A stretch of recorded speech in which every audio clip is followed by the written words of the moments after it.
Yung po ang Panginoon. Hallelujah. Sige po, pwede po bang bawat isa tayo po tumayo at tayo po. At kukunin ko lang po itong mga mic. Sobra na po tayo mga mic dito. Amen. Sino pong nakahanda na makinig ng salita ng Panginoon sa gabing ito? Amen. Tayo po muna yung magbabasa ng teksto. Buksan po natin ang ating Biblia sa 2 Corinthians o ikalawang Korinto chapter 10, verse 3 to 4. Amen. Sa lahat po nakahanda, sige nga po, say amen. At tayo po yung magbabasa ng salita ng Panginoon. Sabi sa 2 Corinthians 10:3-4, kung nabubuhay man kami sa mundong ito, hindi naman kami nakikipaglaban ayon sa pamamaraan ng mundong ito. Ang sandata namin sa pakikipaglaban ay hindi makamundo, kundi ang kapangyarihan ng Diyos na nakakapagpabagsak ng mga kuta, sinisira namin ang maling pangangatwiran. And I pray, sa gabing ito, ang bawat isa, lalabas tayo ng sandatang gagamitin natin ay hindi na sandata ng mundong ito, kundi ang sandatang ibinigay sa atin ng Panginoon. Tayo pong pumikit, tayo po'y manalangin, Panginoon. Nagpapasalamat po kami, Panginoon, pagkat meron kaming Diyos na dakila, mabuti, Panginoon, at lagi, Panginoon, nandyan para sa amin. Lord, I pray, Panginoon, na buksan mo po ang espiritu ng bawat isa sa gabing ito at turuan mo kaming lumaban, Panginoon. Lord, gamit ang aming pananampalataya, Panginoon, turuan mo kami, Panginoon, na maibang aming pagtingin, Panginoon, sa nakikita ng ordinaryong tao, Panginoon, at lagi mo kaming palakasin, Panginoon. Salamat sa gagawin mo sa gabing ito. Ngayon pa lamang, pinasasalamatan ka namin, Panginoon. Ikaw lang ang aming tinataas at tinuluwalhati. Sa pangalan mo, Jesus, ang lahat magsabi ng Amen. Sige po, palakpakan po natin ang Panginoon. Tayo pong lahat ay makakaupo. Amen. Una sa lahat, mga kapatid, bago po ako pumasok sa aking topic, I just want to thank God for the privilege to share the gospel or the message tonight. Salamat po sa Diyos, sa ating Pastor Bus, Pastor Melan, sa pagpapairan po ng pulpito sa ating OSD, sa ating Reverend Glenn, at sa lahat po ng mga kapwa ko leaders, makasama natin pastor dito si Pastor Ronnie, Pastor Benerson, Pastor Anthony, at sa lahat po ng mga tatay at mga nanay. Sige po, palakpakan ulit natin ang Panginoon. At salamat po, at sa mga nanonood din po sa online, thank you po sa panonood po, just tune in po. At nawa po, sama-sama po tayong mabless sa gabing ito. At sa gabing ito, ang title po ng aking message is, This is how I fight my battles. Amen? Sino dito may mga labanan sa kanyang buhay? Amen? Siguro po, wala naman siguro magsasabi na siya wala siyang laban sa buhay. Pagkat hanggat ikaw ay nabubuhay, amen, hanggang ikaw ay nasa katawang lupang ito, lahat tayo meron tayong labanan. Amen? Sabi diyan, we have different battles in our life. Amen? Meron tayong iba't ibang battles amen, sa ating buhay. Maaring ito'y battle, no? Sa iyong pamilya, sa iyong asawa, sa iyong anak, sa iyong relasyon, sa iyong health. Amen? Financial problem ba yung binabattle mo? Yan ba yung ministry mo? Amen? O meron kang tawag dito, silent battle? Iba-ibang klase ang labanan na meron tayo, mga kapatid. Pero ang katotohanan at kagandahan, mga kapatid, tinuruan tayo ng Panginoon, amen, ng prinsipyo kung paano natin lalabanan yung mga labanan sa buhay natin. At ang sabi ng Panginoon, amen, hindi sandatang makamundo, hindi kapamaraanan ng mundong ito ang gagamitin mo sa pakikipaglaban. Kundi ano daw, ang sabi sa binasa natin doon, amen, ang sandata natin ay ang kapangyarihan ng Diyos. Amen, ang sandata ng mundong ito nakamamatay, nakakasakit. Amen, pero ang sandata ng Panginoon, nagbibigay kalakasan, nagbibigay buhay. Amen. At yun ang gusto ng Panginoon na gamitin natin. Amen? Hindi natin gagamitin ang sandatang mundo ito pagkat tayo mga Kristiyano na. Amen? Ang sabi diyan, mga kapatid, amen, ang sandatang ibinigay sa atin ng Panginoon, ang pinakamahalagang sandata ay ating pananampalataya. Amen? At ating pag-uusapan, paano ba natin mai-apply, amen, ang sandatang ibinigay natin, nabigay sa atin ng Panginoon, amen, sabi diyan, by walking in faith, not by sight. Amen? Sino excited na marinig ang salita ng Panginoon? Kapatid, ang katotohanan, ang sandatang ibinigay sa atin ng Panginoon ay pananampalataya na kung saan, amen, tayo dapat nabubuhay ayon sa ating pananampalataya, hindi ayon sa ating nakikita. Amen? Sabi diyan sa Romans chapter o 2 Corinthians chapter 5-7, walk by faith, not by sight. Amen? Kapatid, napakahalagang maintindihan natin na ang pananampalatayang tinutukoy na ikaw ay dapat nabubuhay o lumalakad sa pananampalataya di sa nakikita, ikay dapat nakabase sa anong kayang gawin ng Diyos, hindi sa anong kayang gawin mo. Amen? Hindi ka nakabase sa nararamdaman mo, sa karunungan mo, kundi nakabase ka, amen, sa kapangyarihan ng Diyos na kumikilos sa buhay mo. Yun ang pananampalataya, kapatid, na hindi nakabase sa nakikita, kundi nakabase kung ano yung kayang gawin ng Diyos sa buhay mo. Amen? Kaya kapatid, pag-uusapan natin sa gabing ito, paano natin may i-apply ang pananampalataya, amen, o ang ating sandata na ibinigay ng Panginoon na pananampalataya sa bagay na hindi nakikita. Amen? Sabi diyan mga kapatid, yung ating faith is very crucial. Amen? Pagkat ang sabi ng Hebrew chapter 11 verse 6, you cannot please God without faith. Ang nagpapakilos sa Diyos, kapatid, hindi ang panalangin mo. Hindi, kapatid, ang mga bagay na sinasabi mo, kundi kung ano ang pananampalatayang meron ka. At ang Panginoon, kapatid, kung maaalala natin, yung babae inaagasan ng dugo. Amen? Bagamat hindi pa sila nag-uusap ni Jesus, wala pa silang conversation ni Jesus, pero nang hinawakan niya si Jesus dahil meron siya pananampalataya, may kapangyarihan lumabas sa kanya. Amen? God is respecter of our faith. Amen? Kapatid, maintindihan natin na ang sandatang ibinigay sa atin ng Panginoon ay mas makapangyarihan. Amen? Ito'y nakabase hindi sa nakikita mo. Dahil madali lang mag-judge, madali lang, kapatid, na parang magmalaki, magyabang kapag nakita mo na. Amen? Pero kapag hindi mo nakikita, kapatid, doon mo mapapagana ang faith mo. At ating pag-uusapan sa gabing ito, mga kapatid, amen? Sabi nga diyan, kapatid, one thing is to believe in God. Amen? But another thing is to do what you believe in. Hindi to katulad, kapatid, minsan na sinasabi natin na nananampalataya tayo sa Diyos, pero ibang bagay din, kapatid, yung ginagawa mo kung ano yung pinapanampalatayanan mo.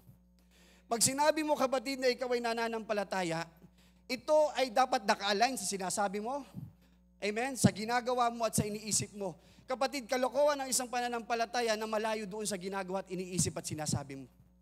Amen? Kaya kapag sinabi mong you live or you walk according to your faith, not by sight, amen, dapat yung sinasabi mo, yung iniisip mo, kapatid, amen, pati yung ginagawa mo, nakalinya doon sa pananampalatayang meron ka. Dahil kapag magkakontra yung dalawa na yung, kapatid, dinadaya mo lang sarili mo. And ngayon, pag-uusapan natin, sabi diyan, kapatid, faith is an action word. Akala ng ibang ang pananampalataya, salita lang o isang kaisipan lang. Amen? Na madali natin sabihin na ako nananampalataya ko, pastor, nananampalataya ko, brother. Amen, kapatid. Sabi diyan, faith is an action word. It's not a noun. It's not just a word. But it's an action word. Amen? Ito'y dapat ginagawa natin. Amen? Kaya pag sinabi mo, kapatid, nananampalataya ka lang pero wala kang ginagawa, dinadaya mo lang ang sarili mo.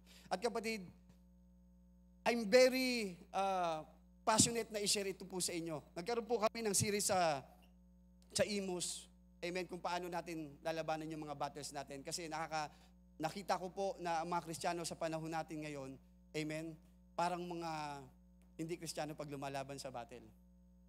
Parang natural lang, ma-ordinaryong tao lang din. Kapatid, iba tayo. Dapat ang tools na ginagamit mo, ang sandatang ginagamit mo, hindi na makamundo. Hello? Pag sinaktan ka ng kapwa mo ng salita, babawian mo din. Hindi mo nga babawian ng salita, amen, minsan papadaan mo sa ibang platform. Makamundo.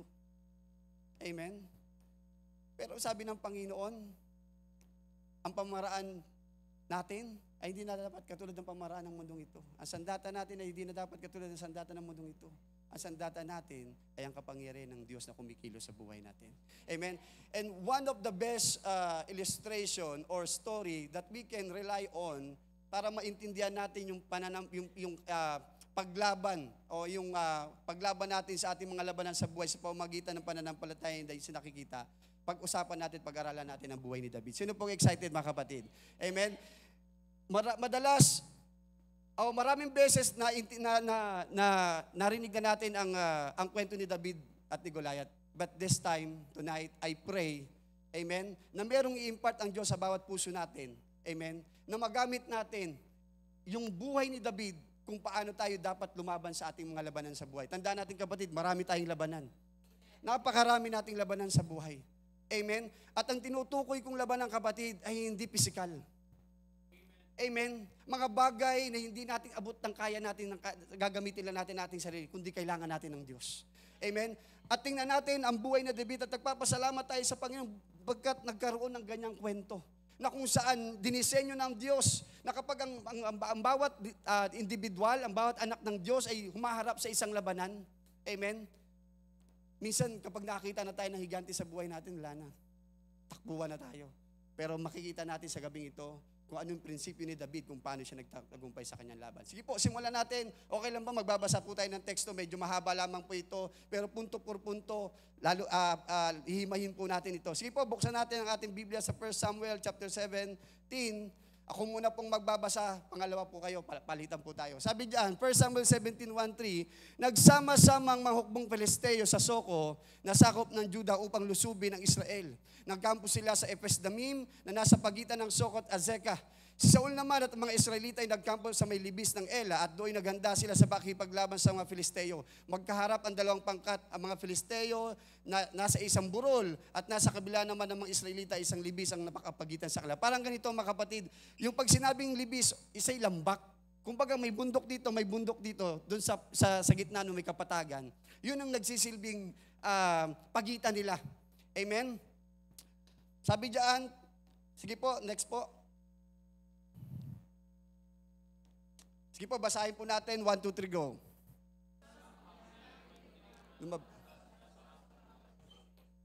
Ang pangalan niya ay Goliath. Siya'y mula sa lungsod ng Gat. Ang kanyang taas ay halos 3 metro. Hinamon niya ang mga Israelita na makipaglaban sa kanya. Tanso ang kanyang helmet, gayon din ang kanyang kasuotang pandigma na tumitimbang ng 57 kilo. Tanso rin ang nakabalot sa kanyang binti at hita, pati ang tabak na nakasabad sa kanyang balikat. Sabi niya mga kapatid, nung nagharap ang mga Pilisteo at ang Israelita, amen, all of a sudden, amen, sabi diyan, balik mo muna doon. Yan, sabi diyan, isang pangunahing mandirigma ang lumabas mula sa kampo ng mga Pilisteo. Amen? Kapatid, dumating na ba sa punto ng buhay mo na all of a sudden, biglang merong, amen, isang napakalaking problema o pinakapangunahing problema, marami ka ng problema. Pero nung ito'y lumabas sa problema mo, para natabunan lahat ng problema mo dahil ito yung pinakapangunahing problemang dumating sa buhay mo. Amen? Katulad dyan, ang mga Israelita, wala silang idea, amen, na lalabas si Goliath. Amen? At sabi diyan, isang pangunahing mandirigma ang lumabas mula sa kampo ng Pilisteo, ang pangalan niya Goliath, at siya'y mula sa lungsod ng Gat, ang kanyang taas ay halos 3 metro. Anong ginawa ni Goliath? Hinamon siya. Kapatid, ang problema sa buhay natin, amen, ay naka-design to challenge us. Amen?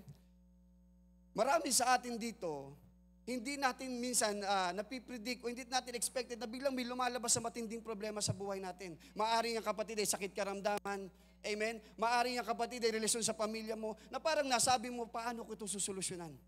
Kapatid, yung ganyang pakiramdam, ganyan din ang naramdaman ng mga Israelita noong time na yan. Wala silang idea.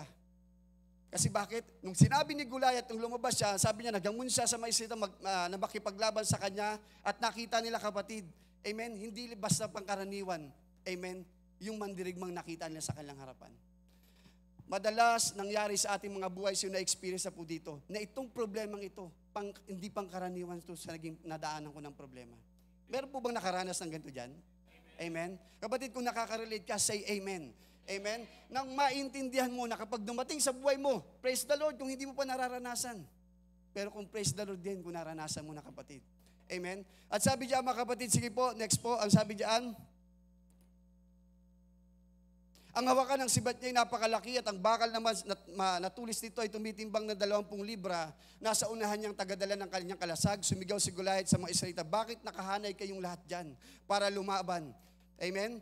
Ako'y isang Pilisteo at kayo na may mga alipin ni Saul, pumili na lang kayo ng ilalaban sa akin. Ang hamon ni Goliath, ganito kapatid, 1-on-1. Amen?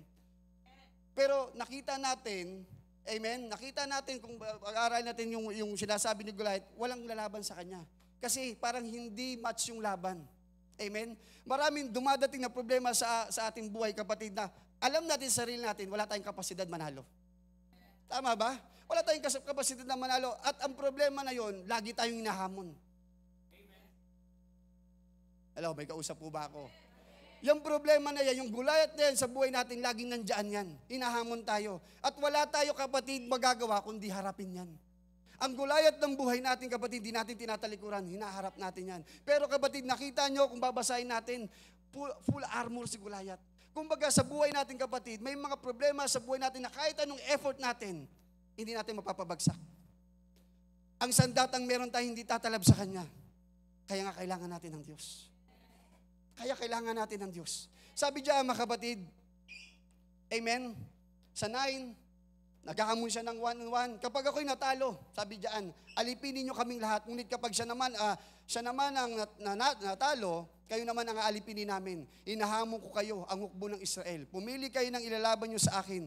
Nang marinig ito ni Saul at ng mga Israelita, nanghina ang kanyang loob at sila natakot. Tingnan nyo mga kapatid. Nung narinig ni Saul at ng mga Israelita, yung Goliath, yung malaking problema sa buhay nila, anong nangyari? Anong response sila? Natakot sila. Napanghinaan sila ng loob. Kapatid, ganyan ang nararanasan ng mga taong nabubuhay ayon sa nakikita, hindi sa pananampalataya. Kapag ikaw ay nabubuhay, kapatid, ayon sa nakikita mo, madalas, kapatid, gumagana yung senses natin. Kapag nakita natin, kapatid, na parang hindi ko ata to kaya. Parang hindi ko ata to, parang natatansya mo kasi.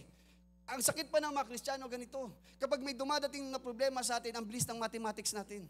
Iniisip agad natin kung sinong taong lalapitan natin. Iniisip agad natin, kapatid, kung paano natin masusolusyonan ito. At kapag dumating sa punto, kapatid, na wala na tayong maisip na solusyon, amen, sunod na, natatakot na tayo. Hello? Katulad ng mga Israelita.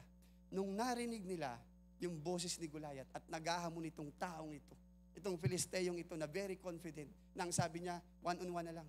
Amen? Anong response ng mga Israelita? Amen? Nanghina ang kanyang loob. At sila'y natakot. Nawala yung identity nila na sila'y pinili ng Diyos. Nawala yung identity nila na sila'y hukbo ng Panginoon. Kapatid, ito parating ba sa punto ng buhay mo na ganyan ang nararamdaman mo? Kapag ikaw may problema, parang hindi ka na Kristiyano. Mas nananaig sa iyong takot na panghinaan ka ng loob. Amen? Kaysa gamitin mong pananampalataya mo, kapatid, na bakit tinitingnan nila kung sino si Goliath. Amen? Sabi diyan, mga kapatid, sunod po. Sa 16. Sabi diyan, sa loob ng 40 araw, umaga at hapong hinahamon ni Goliath ang mga Israelita. Tingnan niyo po, mga kapatid. Meron bang problema sa buhay ninyo, kapatid, na para bagang ang tagal na hindi pa nawawala? Amen? Yung tipo kang kapatid, ginawa mo na lang lahat ng effort mo, pero andyan pa rin siya. Amen? At binabagabag ka niya araw-araw ng buhay mo. Wala ka nakikitang solusyon. Hello? Ganyan ang ginagawa sa atin ng problema, yung mga malaking problema. Ganyan ang ginagawa sa atin. Pinapahina tayo, binabagabag tayo, dinidistract tayo, pinapabagsak tayo. Amen? Pero sabihin mo sa kapatid mo, sa katabi mo, huwag kang magsasawa. Huwag kang mapapagod. Amen? Ano man ang pagsubok na dumating sa buhay mo, na para bagang wala pang sagot. Amen? Na para bagang, Lord, hanggang ngayon nangungutang pa rin ako. Hanggang ngayon, Lord, sabi mo pinagaling mo ako, may sakit pa rin ako. Hanggang ngayon, hindi pa rin maayos ang pamilya ko. Hello? Hanggang ngayon, Panginoon, asa ng sagot? Sabihin mo nga ulit sa katabi mo, huwag kang magsasawa. Huwag kang mapapagod. Bakit, kapatid? Tingnan yung sunod na verse. Isang araw. Kapatid, anuman ang pinagdaraanan mo ngayon, kahit pakiramdam mo walang kasagutan, pakiramdam mo, kapatid, amen, na wala pa rin tugon ng Panginoon, kapatid, huwag kang magsasawa, huwag kang magpapagod. Bakit? Lahat tayo meron tayong one day sa Panginoon. May isang araw tayo sa Diyos. Amen. Ang Diyos magpapadala, amen, ng kanyang tulong. Magpapadala ang Panginoon sa ating kapatid ng kasagutan sa mga ating mga problema. Merong David na ipapadala ang Diyos sa ating mga problema.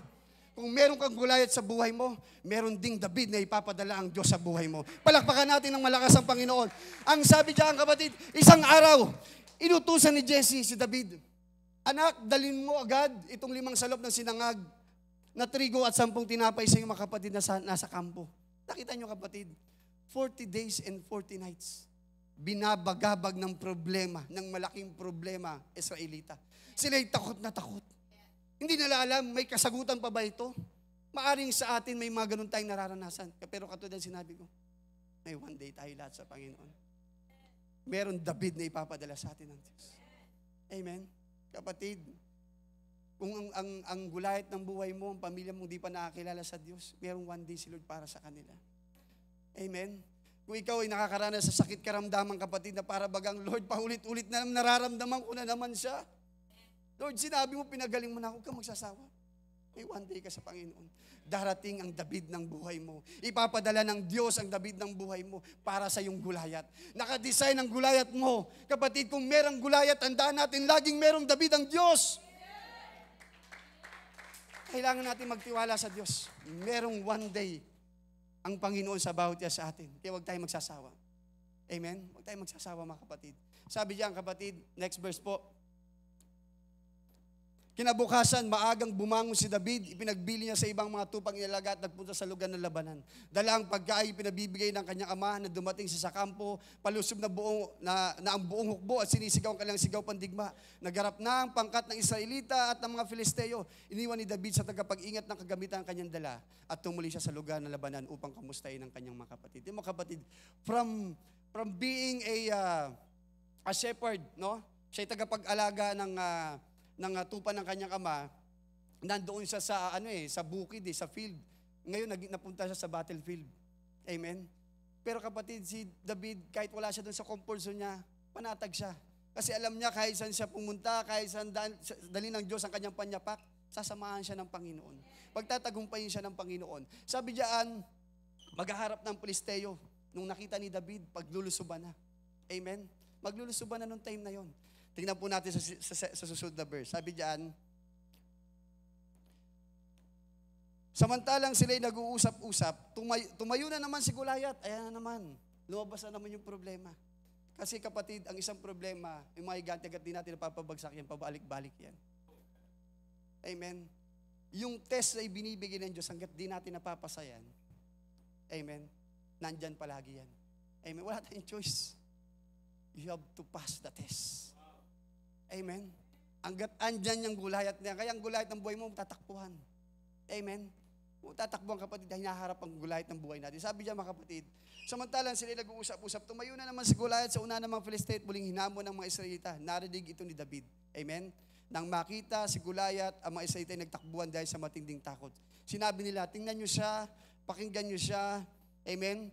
Ang kanyang hamon sa Israel, sino mang makapatay sa kanya ay gagantimpalaan ng hari, bibigyan ng kayamanan, ipapakasal sa prinsesa, at ang buong sambayan ng kanyang ama ay hindi na pagbabayarin ng buwis. Amen? Sa next verse po, sabi diyan, tinanong ni David sa mga katabi niya, ano raw ang gantimpala sa sino mang makapatay sa Filisteyong iyan at makapag-aalis ng kahihiyan ng Israel? At sino bang paganong ito na humahamon sa akbo ng Diyos na buhay? Patuloy lang po tayo, mamaya po babalikan po natin yan.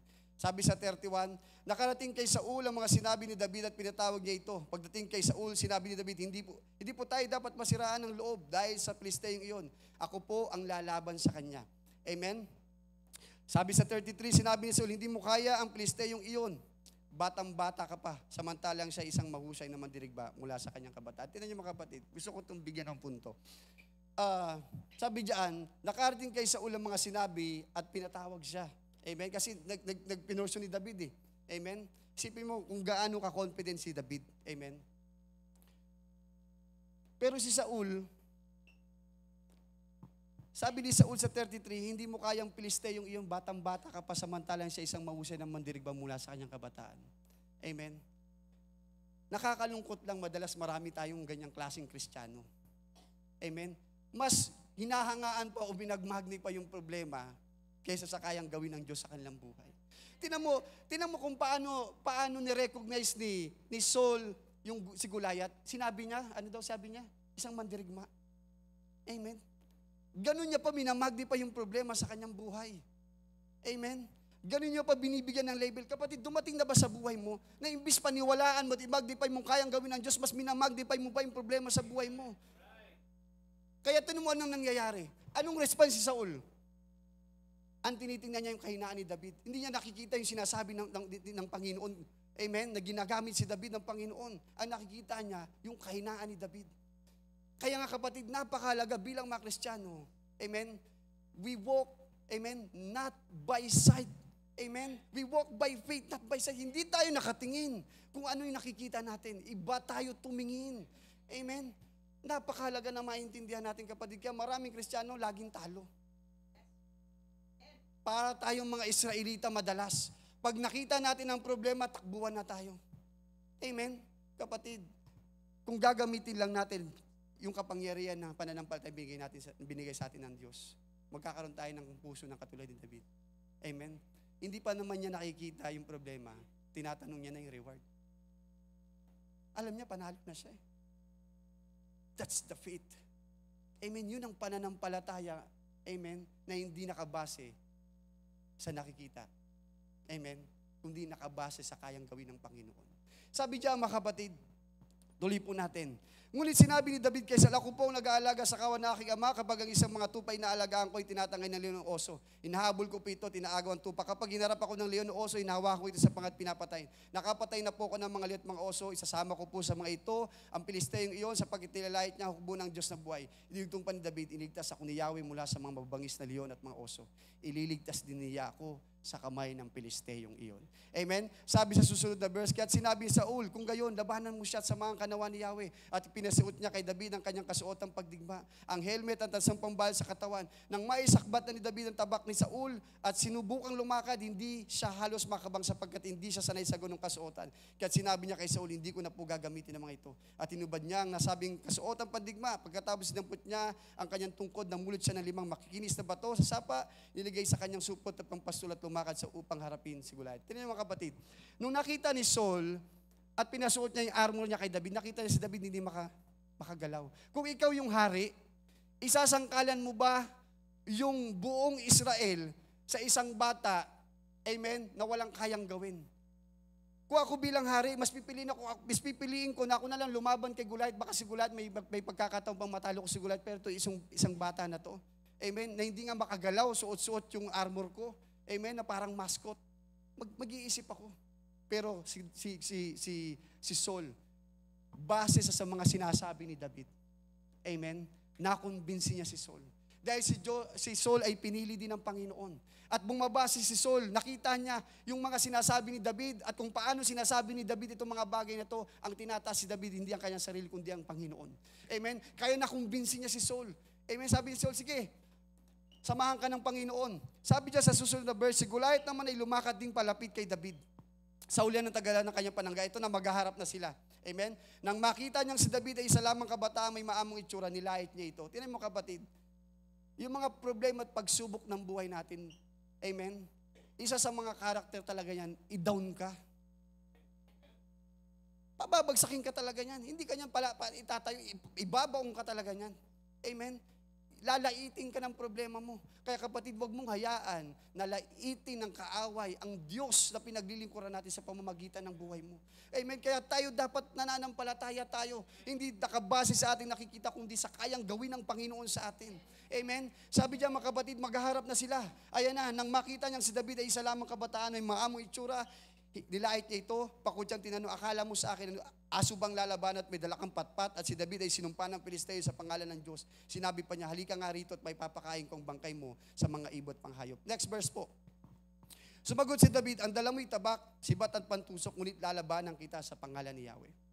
Kapatid, in theology, kapag sinabi po natin na pangalan ng Diyos, amen, nakakibat po dito at connected po dito yung karakter ng Diyos. So ibig sabihin, sinasabi ni David noong time na to, lalabanan kita.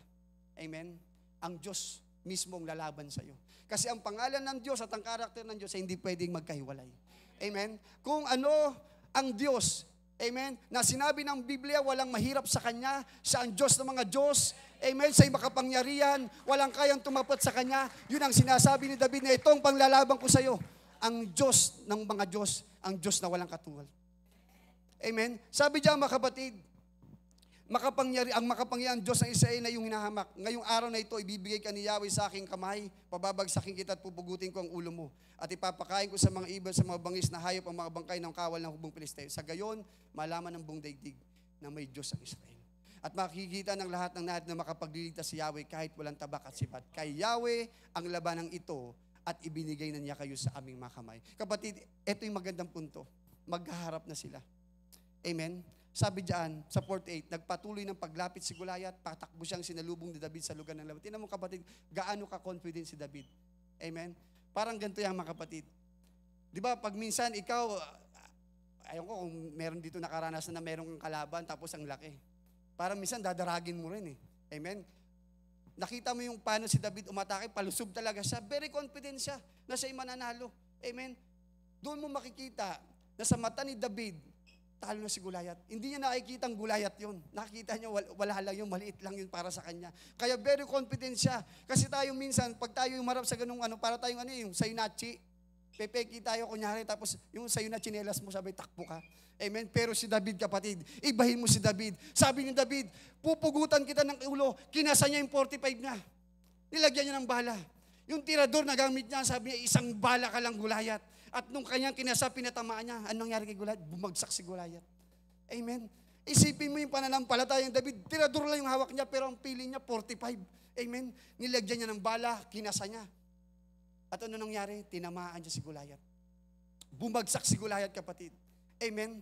Maari si Goliath, ang sabi ng Biblia, amen, natalo siya ni David sa pamamagitan ng tirador. Sabi dito, tinamaan ito sa noo, bumaon ng bato roon. Si Goliath ay pasubsob na bumagsak sa lupa.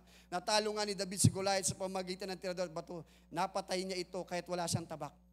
Amen? Patakbong lumapit si David, tumayo sa likod ni Goliath, hinugot ang tabak ni Goliath mula sa suksukan nito at pinugutan ng ulo. Nung tinamaan ni David si Goliath, hindi pa nagtatakbuhan yung mga Palestine kasi alam nila, nahilo lang si Goliath. Pero nung nakita nila na mismo katulad ng deklarasyon ni David, kaya kapatid, napakahalaga na declare tayo sa problema natin. Nung sinabi ni David, Goliath, pupugutan kita ng ulo, anong ginamit niya? Mismo espada ni Goliath.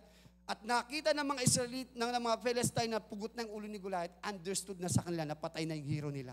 Amen? Kapatid, ganyan ang nagagawa ng mga taong nabubuhay sa pamamagitan ng pananampalataya, hindi sa mga bagay na nakikita. Amen? Kapatid, introduction pa lang yan. At gusto ko ngayon, dahil nasabi ko na yung kwento ni Goliath, meron na kayong idea, papasukan na po natin para ma-challenge po tayo. Para lalo tayong ma-encourage. Kapatid, matututulan natin sa gabing ito, amen, kung ano yung prinsipyong ginamit ni David para mapagbagsak niya yung Goliath ng buhay niya.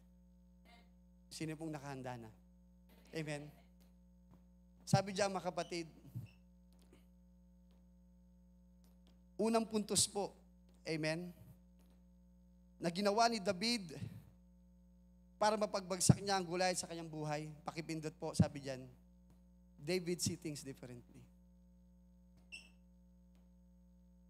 Napakahalaga niyan bilang mga Kristiyano, mga kapatid. Amen? Nakita ni David, amen, kapag meron kang pananampalatayang katulad ni David, pakinggan niyo po ito, amen, ang nakikita ni David, kapatid, mas malaki ang Diyos na meron siya kaysa sa kaharap niyang si Goliath. Kapag meron kang pananampalataya, kapatid, na ang Diyos ay mas malaki sa buhay mo kaysa sa anumang problemang meron ka. Walang problemang malaki sa'yo. Kapatid, napakahalaga na maintindihan natin bilang mga Kristiyano na makumingin tayo, amen, hindi katulad ng pagtingin ng mga tao sa mundong ito. Kasi binigyan tayo ng Panginoon. Sabi nga ni Mami Bishop, dapat ganito tumingin Kristiyano, wala pa, meron na. Hindi pa mga kapatid, nakikita mo nasa labanan ka pa lang, hindi pa kayo naglalaban, pero nakikita mong pinagtagumpay ka na ng Panginoon. We should see things differently. Dapat nakikita natin, iba sa nakikita ng mundong ito. Tingnan niyo mga kapatid, pupuntuhan ko lahat ng yan. Sabi dito mga kapatid, paano si David, paano mo nasabi si David, nakikita niyo yung bagay, amen, na iba sa nakikita ng pangkaraniwang tao. Pakinggan po natin ito. Amen. Sa 31, simulan po natin. Nakarating kay Saul ang mga sinabi ni David, pinatawag niya ito. Amen? Pagdating kay Saul, sinabi ni David, hindi po tayo dapat masiraan ng loob. Amen? Doon pa lang kapatid. Amen? Kung makikita mong confident, ibang-iba yung nakikita niya sa nakikita ng mga Israelita. Nakikita niya si Goliath, kapatid, maliit lang. Hindi niya na ito nakikitang higante. Tingnan niyo kung paano yung grammar na ginagamit ni David. Sabi niya pagdating kay Saul, sinabi niya, hindi po tayo dapat masiraan ng loob dahil sa Pilisteyong iyon. Ako po ang lalaban sa kanya. Sinabi ni Saul, hindi mo kaya ang Pilisteyong iyon. Batang-bata ka pa. Samantalang siya isang mahusay na mandirigma mula sa kanyang kabataan. Kay David, parang nilalang niya lang yung Si Goliath, hindi niya nga nililibelan na mandirigma . Wala siyang ganung label. Para sa kanya, ordinaryo lang yun. Normal lang yun sa kanya. Pero bakit tayo mga Kristiyano, pag may dumating na problema sa atin, parang akala natin wala nang sagot? Kapatid, bilang tayong mga Kristiyano, normal lang sa ating magkaroon tayo ng gulayat. Bakit? Merong tayong mas malaking Diyos kaysa mga pagsubok at problema dumarating sa buhay natin. Maging confident ka lang. Huwag mong titingnan ng isang bagay na malaki. Lagi mong tingnan ng Panginoon na mas malaki kaysa sa mga problema dumarating sa buhay mo. Tingnan mo sabi ni David. Amen? Hindi po tayo dapat masiraan ng loob dahil lang sa Pilisteyong iyan. Lang siya kay David. Isipin mo yun. Mga Israelita, narinig pala yung boses, nagtatakbuhan na. Pero kay David, tingnan nyo kay David. Lang siya, lang. Mababa lang ang tingin niya. Kaya kapatid, ang katotohanan, walang malaking problema sa malaking Diyos. Kung gusto mo, yung bagay, hindi mo nakikita yung bagay, katulad ng pagtingin ng ordinaryong tao, maging malaki lagi ang Diyos sa buhay mo. Palakihin mo ang Panginoon. Walang malaking problema sa malaking Diyos, kapatid. Amen? At ang Panginoon, kapatid, tingnan mo, kung paano niya pinadala si David, isang batang maliit lang. Kabataan lang ang pinadala ng Diyos. Sa isang malaking higante, ang sagot ng Diyos, isang kabataan. Dahil walang malaking problema sa Diyos. Ang gagamitin lang ng Panginoon, isang bata, kabataan lang. Pagkat ang Panginoon pinaglilingkuran natin, walang mahirap sa Kanya. Ang nakikita ng Diyos ay hindi katulad na nakikita natin. Gusto mong makita ang katulad na nakikita ng Diyos, palaki mong Diyos sa buhay mo. Palaki mong Panginoon sa buhay mo. Amen? Sabi diyan, kapatid, next po. Samantalang sila'y nag-uusap-usap, tumayo na naman si Goliath sa una ng mga Pilisteo at muling hinamon ng mga Israelita. Narinig ito ni David. Ano yung response ng mga Israelita kanina? Nung narinig nila, natakot, napanghinaan ng loob, tagtakbuhan. Tingnan mo si David. Iba yung nakikita niya. Kaya nung narinig niya, tingnan mo yung response si David. Siya naman nakarinig. Amen? Binibigyan ko lang po kayo ng ilustrasyon at pag kino-compare natin, yung mga taong nabubuhay sa nakikita, amen? Hindi sa pananampalataya. Tingnan mo si David, siya nabubuhay sa pananampalataya, kaya ganito siya mag-response. Nung narinig ito ni David, nang makita niya si Goliath, ang mga Israelita nagtakbuhan. Nakita na naman nila. Nakita nilang laki ng problema. Anong response nila? Dahil nakabase sila sa nakikita nila, takbuhan na naman sila. Pero si David, ibahin mo si David. Nung nakita ni David si Goliath, hindi niya lang nakita, narinig niya.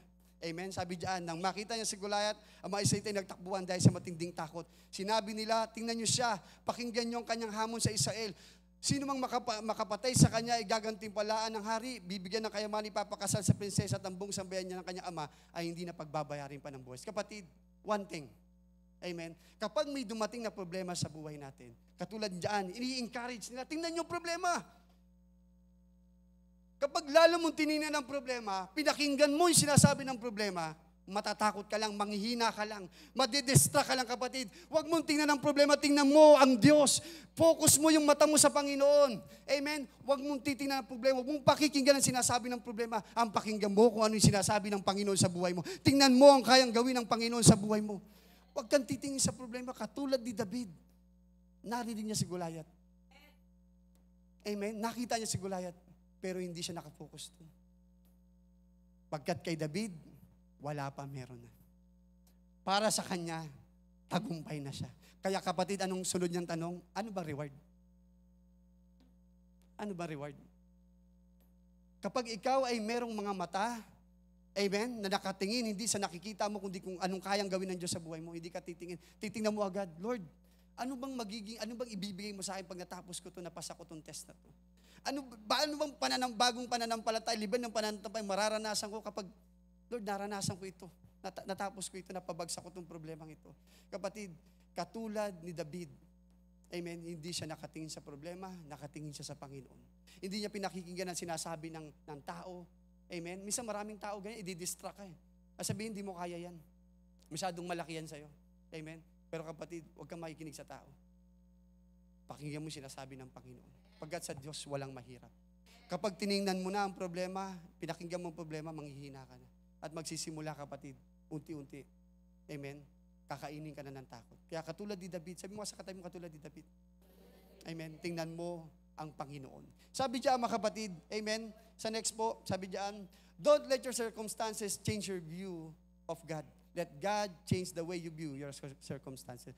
Kapatid, huwag mong hayaan, amen, na yung circumstansya, amen, o sitwasyon ng buhay mo, yun ang nagdidikta kung sino, kung paano mo titingnan ng Diyos sa buhay mo. Amen. Dahil si David, hindi niya tiningnan yun. Maari ang mga Israelita, sa dami niya, isa lang siya. Siya lang ang naniniwalang may kaya niyang talunin si Goliath.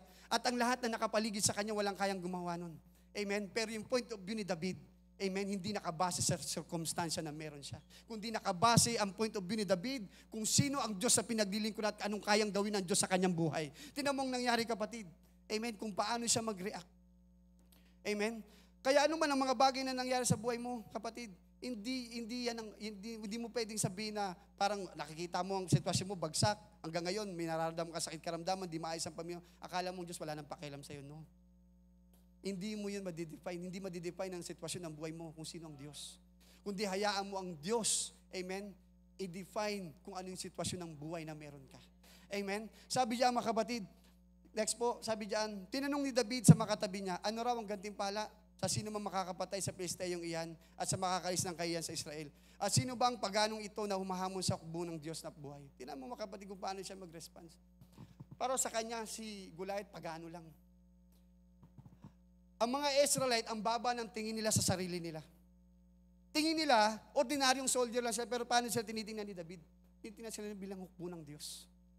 Pero sila mismo, ang tingin nila sa sarili nila, mababa lang. Amen? Sabi mo nga sa katabi mo, huwag mo tingnan ang sarili mong mababa. Amen? Anak tayo ng Panginoon, hukbo tayo ng Panginoon. Kapatid, minsan, sa sarili pa lang natin, hindi na tayo kumpiyansa, kaya yung problema na-overcome tayo. Amen? Katulad ni David, tingnan natin, amen kapatid, yung identity natin, anak tayo ng Panginoon, may magagawa tayo, may magagawang Diyos natin. Amen? Kaya ganoon na lang si David, kapatid, ang tanong niya, sino ba itong pagano na to? Di ata tayo kilala nito eh. Amen? Kapatid, ganyang kumpiyansa ba meron kapag dating kay Lord? O kapag dumating na yung problema at pagsubok sa buhay mo, parang hindi ka na nagiging Kristiyano? Amen? Kapatid, lagi mong alalahanin kung paano mag-respond si David. Na kapag dumating ka sa pagsubok at problema ng buhay mo, may nagdadaanan kang Goliath, kapatid, alam mo kung paano ka tatayo. Amen? Alam mo kung paano ka mag-response, alam mo ang gagawin mo, kapatid. Katulad ni David, wala pa, meron na.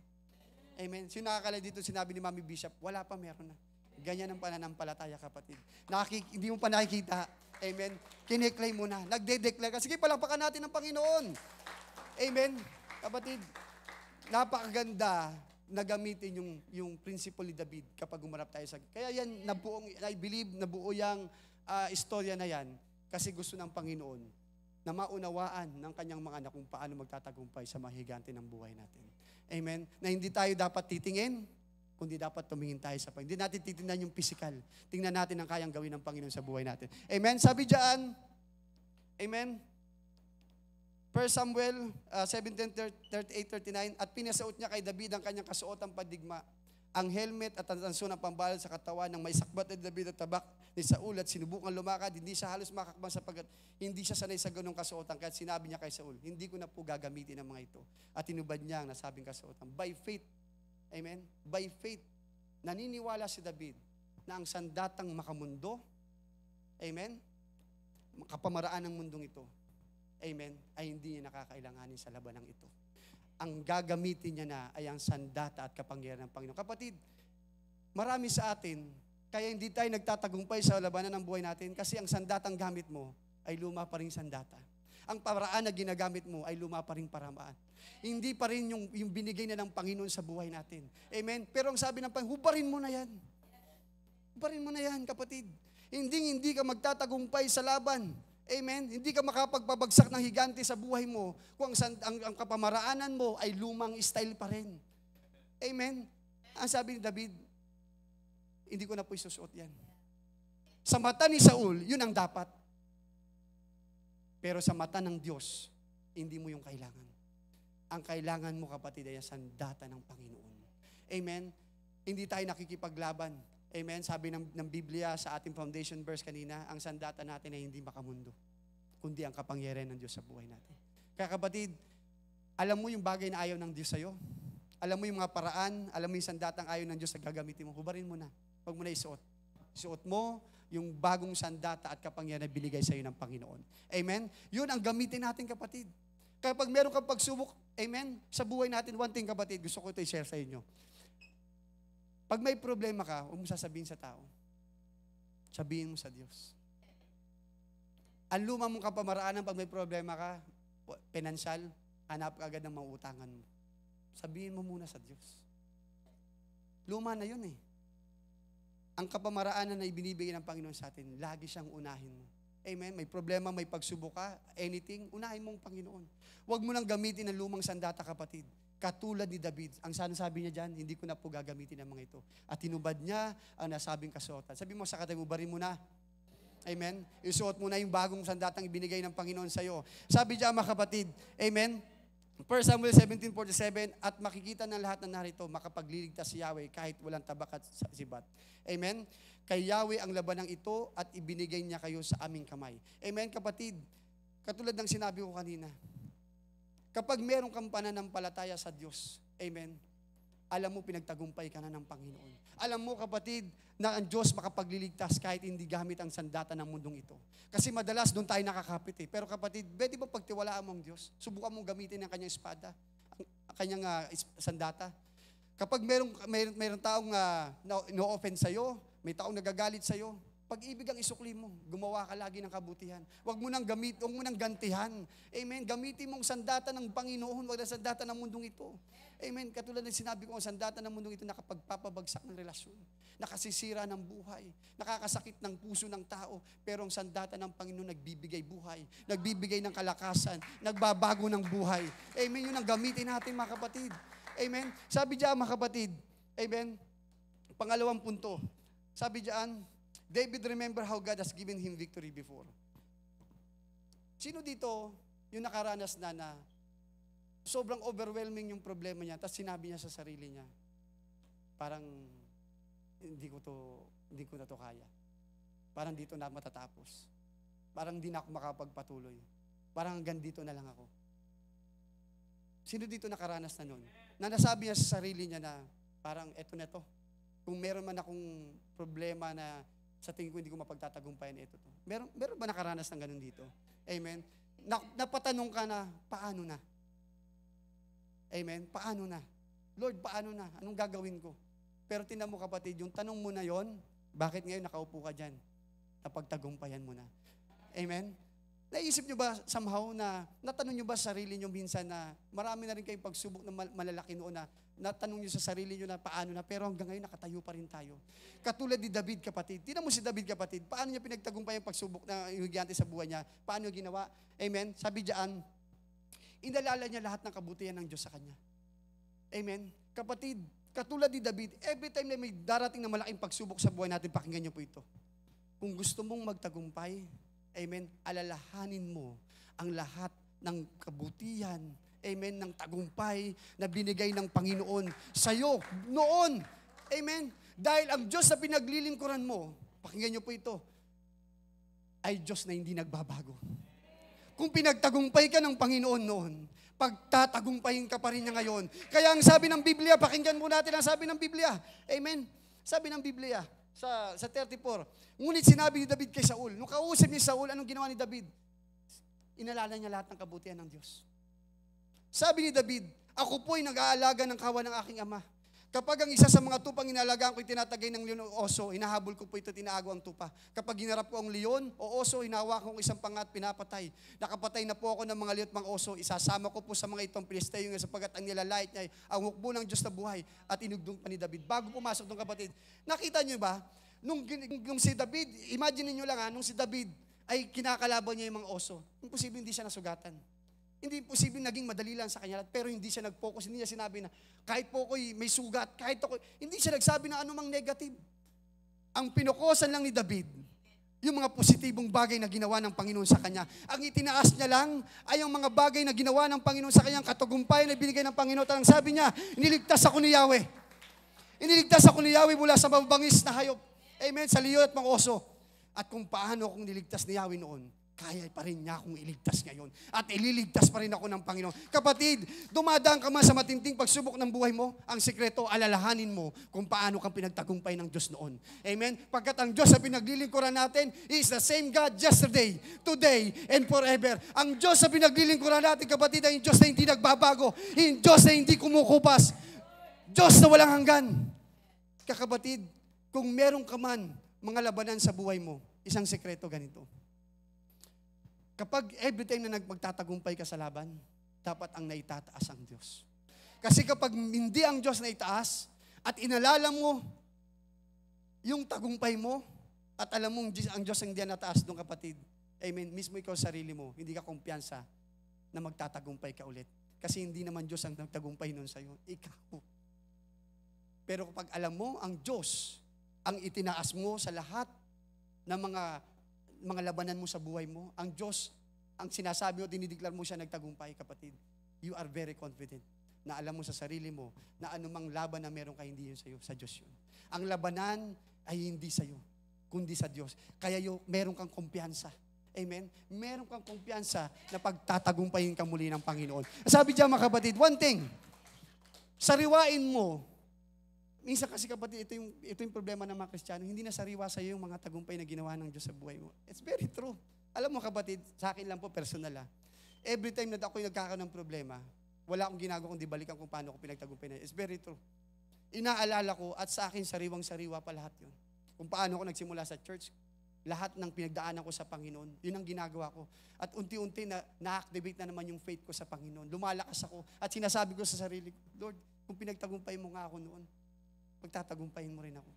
Kapatid, alalahanin mo ang lahat ng kabutiang ginawa ng Diyos sa buhay mo. Kaya, ibig sabihin, kapatid, kailangan maging fresh ito sa iyo. Sariwain mo. Maaring sa buhay natin marami ng mga Kristiyano ngayon, nakalimutan mo na kung paano ka pinagtagumpay ng Diyos. Kaya ngayon, wala ka ng kumpiyansa, pagtatagumpayin ka pa niya ngayon. Kapatid, sino dito pinagtagumpay ng Diyos? Diba halos lahat tayo pinagtagumpay ng Diyos? Tama? Pero pag may problema ka, parang feeling mo hindi ka na pagtatagumpay ng Diyos. Hello? Kapatid, iba ba yung Diyos na nagtagumpay sa'yo noon sa Diyos na magtatagumpay sa'yo ngayon? Di ba? Hindi naman. Parehas lang ang Diyos na pinaglilingkuran natin. Kung ginawa ng Diyos sa'yo noon, gagawin pa rin ng Diyos sa'yo ngayon. Kapatid, God is still in the business of giving us a victorious life. Ang Diyos ay nandyan pa rin. Amen? He is still able to give us victory. Kaya pa rin tayo pagtagumpay ng Panginoon. Ang sikreto, alalahanin mo ang lahat ng katagumpayang binigay sa iyo ng Panginoon. Katulad ni David. Amen? Sabi niya dyan, napakaganda sinabi, iniligtas ako ni Yahweh mula sa mabangis na at oso. Amen? At ililigtas din niya ako sa kamay ng Pilisteyong iyon. Amen? Sige nga po, palakpakan natin ng Panginoon. Kapatid, matatapos na po ako. Nawa po sa gabing ito, makapulot po tayo ng hindi po natin makakatch lahat, pero makapulot po tayo ng panghahawakan po nating word sa Panginoon. Nakapag dumaan po tayo sa mga higanti ng buhay natin, mga kapatid, alam natin kung paano tatayo. Amen? Titingin tayo hindi katulad ng pagtingin ng tao. We see things differently. Amen? Pag may dumadang pagsubok sa atin na parang wala nang sagot, alalahanin mo, pinagtagumpay ka na ng Diyos noon. At kaya ka pa rin niyang pagtagumpahin ngayon. Amen? Sige, palakpakan natin ang Panginoon. And last, kapatid, at ito yung gusto kong bigyan ng punto. Last, this is my last point. Sige po, pakimpindot po. Amen. Sige po, pakimpindot po. Next point na po. David speaks to his problem. Sino ditong ganyan? Meron ba dito na kapag may problema siya, kinakausap niya problema niya? Pastor, pwede bang gawin yun? Pwede. Mamaya may i-share po natin, no? Pwede ba kausapin ang problema? Sino dito gumagawa na kinakausap niya problema niya? Baka makita ka ng asawa mo. Nakausap mo problema mo, baka mamaya. Amen? Pero kapatid, tingnan mo. David speaks to his problem. Amen? Napakahalaga, kapatid, na kinakausap natin ang ating mga problema. Amen? Kasi, amen, sabi ng Bible, puntuhan po natin. Sabi ng Bible, Luke chapter 11, 22-23. Jesus Himself gave us this principle. Have faith in God. Magkaroon ka ng pananampalataya sa Diyos, ang sabi ni Jesus. Jesus answered, truly, I tell you, if anyone says to this mountain, go throw yourself into the sea, and does not doubt in their heart, but believe that what they say will happen, it will be done for them. Talk to your problem. Amen. Sabi ng Panginoon, kung sasabihin mo sa bundok na ito at hindi ka mag-aalingan at magkakaroon ka ng pananampalataya, pwede mo itong kausapin, pwede mo itong utusan. Amen, kapatid, napakaganda ng ilustrasyon ng Panginoon. At ang ginawa niyang ilustrasyon ay ang bundok. Pagkat alam ng Panginoon na meron tayong mga bundok ng problema sa ating buhay. Talk to your problem. Sabi mo nga sa kakatabi mo, talk to your problem. Kausapin mong yung problema, kapatid. Kausapin mong yung problema. Amen. Kapatid, tingnan mo tingnan mo ginawa ni David. Pakipindot po. Kinausap ni David ang kanyang problema. Ang sabi diyan, amen, sa 45, pakinggan niyo po. Totoo bang pwedeng kausapin ng problema? Kinausap ni David ang Goliath ng buhay niya. Sumagot si David. Ang dala mo'y tabak, sibat at pantusok, ngunit lalabanan kita sa pangalan ni Yahweh. Ang makapangyarihan ng Diyos ng Israel ay na yung inahamak. Kinakausap niya ang kanyang problema ng time na. Sabi niya, ngayong araw na ito, is making a declaration. Kapatid, napakahalaga talaga na sa ating mga problema, nagdideklara tayo, kapatid. Kausapin mong problema mo. Talk to your problem. Ang sabi ni David, ngayong araw na ito, ibibigay ka ni Yahweh sa aking makamay. Pababagsakin kita, pupugutin ko ang ulo mo, at ipapakain kita sa mga ibon, sa mga mabangis na hayop ng mga bangkay na makawal ng hukbong Pilisteo. Sa gayon, malalaman ng buong daigdig na may Diyos ang Israel. Kapatid, may problema ka ba? Meron ka bang Goliath ngayon? Kausapin mo ang problema mo. Amen? Talk to your problem. Amen? Kapatid, wag mo lang basta, kapatid, kausapin ang problema mo. Kasi maraming Kristiyano ganito. Pag hindi mo kinausap ang problema mo ang kakausap sa'yo. Ang sabi diyan, mga kapatid, ibig sabihin, sino po nakaranas ng ganun? Ang nagmamagnify, nagsasalita yung problema, wala, mahina ka na, hindi mo na kaya yan. Mamamatay ka na. Wala ka na magagawa. Hindi mo kaya yan. Amen? Madalas, mga Kristiyano, ang nagsasalita sa ating problema natin. Hindi natin kaya magsalita sa problema natin, pero kapatid, ang sabi ni Kristo, talk to your problem. Talk to your problem. Parang nakatingin ka ata sa katabi mo, hindi yan ang problem mo. Amen? Yung iba na patingin sa asawa hindi yan ang problema mo. Amen? Hindi natin kalaban, kapatid. Amen, yung physical. Hindi physical ang kinakausap natin dito, kundi yung problema natin. Kinakausap natin ang problema natin kasi bakit? Ano sabi diyan, mga kapatid? Amen? Mahalagang kinakausap natin ang problema natin. Talk to your problem, don't talk about your problem. Maraming Kristiyano ganyan. Amen? Pinag-uusapan yung problema na mamagnify lang ang problema. Kapatid, pag kinausap mo ang problema mo, kausapin mo ang problema about sa Diyos na meron ka. Sabi mo sa problema mo, ang Diyos sa pinaglilingkuran ko, Diyos ng mga Diyos. Ang Diyos sa pinaglilingkuran ko, walang mahirap sa Kanya. Ang Diyos sa pinaglilingkuran ko, makapangyarihan. Kausapin mo ang problema mo sa pamamagitan ng kayang gawin ng Diyos sa buhay mo, kapatid. Talk to your problem. Amen? About your God. Huwag mong kausapin, kapatid, ang problema mo nung ganun-ganun lang. Kausapin mo ang problema mo about kung sino ang Diyos sa pinaglilingkuran mo. Kapatid, napakahalaga sa buhay ng mga Kristiyano, kinakausap natin ang problema natin. Or else, tayong kakausapin ang problema natin. Kapatid, alam nyo bang nangyayari kapag kinakausap natin ang problema natin? Nagkakaroon po, kapatid, ng shifting. Ang control ay napupunta sa'yo, hindi na yung ang control ang nagkukontrol sa yung problema mo. Tama ba? Kasi bakit? Ikaw na yung nagsasalita Parang ganito, sino may control ngayon? Di ba ako may ako ng microphone Kayo nakikinig lang kayo. Ganyan din ang gagawin natin sa problema natin. Hello? Kausapin mo ang problema mo.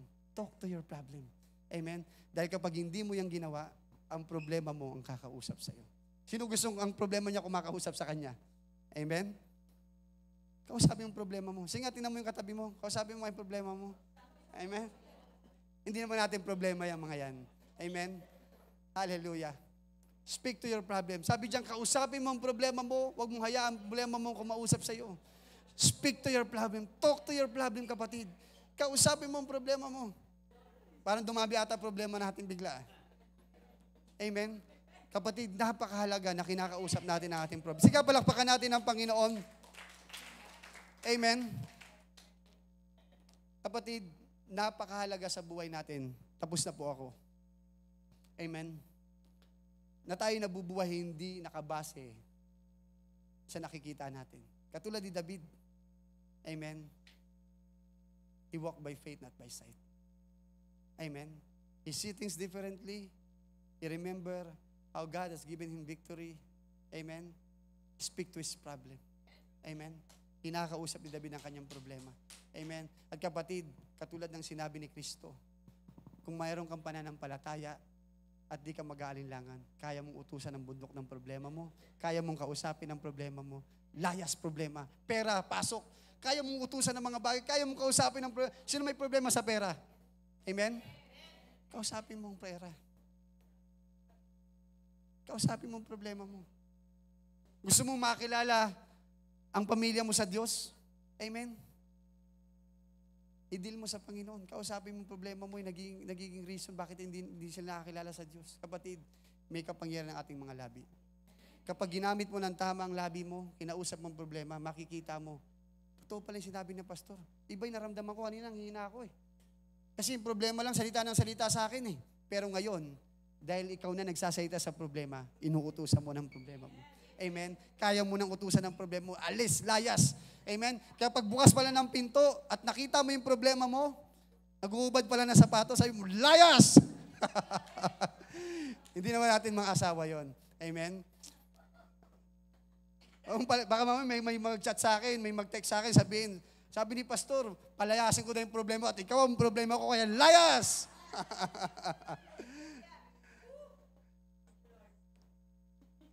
Ulitin ko po para po malinaw. Ang kakausapin natin yung problema natin, hindi mismo yung pinoproblema natin, ha? Ang problema lang kakausapin natin, hindi yung pinoproblema mo. Kung pinoproblema mo ang anak mo, kung papalayasin ang anak mo. Amen? Asawa mo. Amen? Kausapin mo yung problema mo. Katulad ni David, kapatid, speak to his problem. Amen? Sino dito ngayon ang gagawin niya kapag may problema siya? Gagamitin niya ang prinsipyo ni David. Amen? Sino itong gagamit ang prinsipyo ni David? Amen? Hindi siya babase sa kanya ang problema. Ulitin natin, walang malaking problema sa malaking Diyos. Nagiging malaki lang ang problema kapag maliit ang Diyos sa buhay mo. Amen? Kapag malaki ang Diyos sa buhay mo, kapatid, amen, maliit lang ang problema mo. Hindi tinuring ni David na Gulayat si Gulayat. Sa kanya lang siya. Pilisteo lang siya. Amen? Ibig sabihin, kapatid, para kay David, wala pa, meron na. Amen? Kaya sa gabing ito, I challenge everyone, pwede po tayong tumayo. Amen? Nawa, naintindihan po natin yung message sa gabing ito, mga kapatid. At kung meron po tayong mga gulayat sa buhay natin, amen, huwag tayong matatakot. Amen? Dahil hindi tayo tumitingin katulad ng pagtingin ng mga walang Panginoon, ng walang Diyos sa buhay natin. Kaya natin magtagumpay. Sino dito ang naniniwala kaya siyang pagtagumpay ng Diyos sa kanyang mga labanan? Amen? Kapatid, uulitin po natin, ang sandata natin ay hindi na sandata ng mundong ito. Ang sandata natin, kapatid, yung pananampalataya natin sa Panginoon na nakabase, amen, hindi nakabase sa nakikita natin, kundi nakabase sa kayang gawin ng Panginoon sa buhay natin. Kapatid, katulad ni David, amen, hindi niya tinitingnan yung mga bagay, amen, na nakikita niya. Ang tinitingnan niya ay ang Panginoon na pinaglilingkuran niya.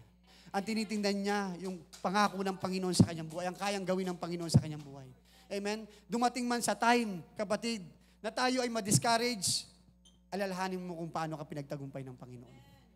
Ang Diyos na pinaglilingkuran natin is the very same God. Amen? Yesterday, today, forever. Siya ang Diyos na hindi nagbabago. Kung pinalakas ka ng Diyos noon, ginamit ka ng Panginoon, ang Diyos hanggang ngayon, kaya ka pa rin niyang gamitin. Amen? Magbabago ka. Pero ang Diyos hindi magbabago, kapatid. Yan ang kagandahan sa Diyos na pinaglilingkuran natin. At sabi doon, kapatid, kung meron man darating na pagsubok, problema, o parang higante sa buhay natin, huwag ka matatakot. Speak to your problem. Amen. Kausapin mo ang iyong problema. Amen? Sabihin mo sa problema mo ang kayang gawin ng Diyos sa buhay mo. Sabihin mo sa problema mo, kapatid, kung sino ang Diyos na pinaglilingkuran mo. Ipagmalaki mo sa problema mo na meron tayong Diyos na makapangyarihan.